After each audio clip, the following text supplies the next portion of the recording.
Orange is the is the key of G.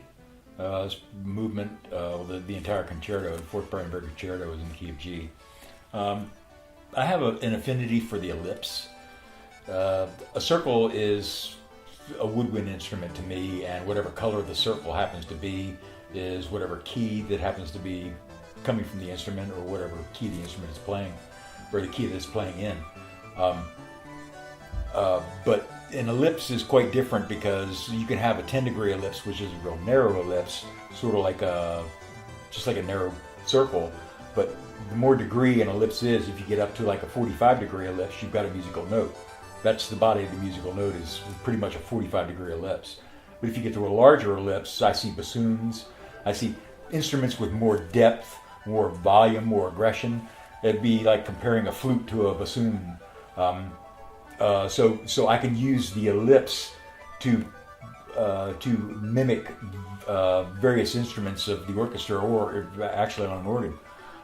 This particular piece, there's an oval, and I wanted to put, I resist putting human beings in my paintings, because they're not necessarily music. They might make the music, they might compose the music, but they're not the music itself. I paint the music itself, and I never see human beings marching in front of me as much as I see anything like I see the music.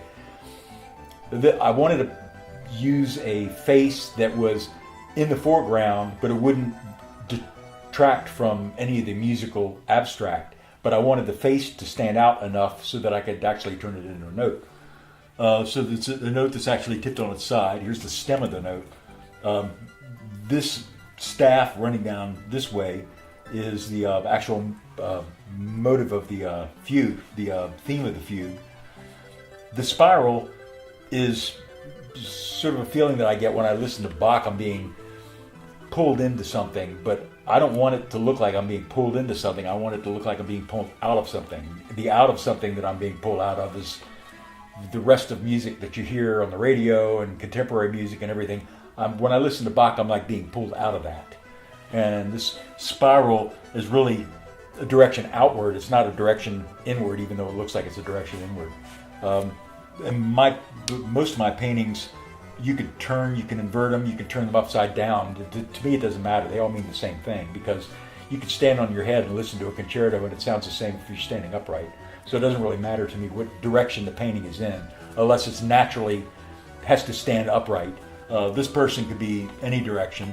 The piece behind me could be turned upside down. Actually, it's been shown upside down. It could be shown in any direction. I really don't care.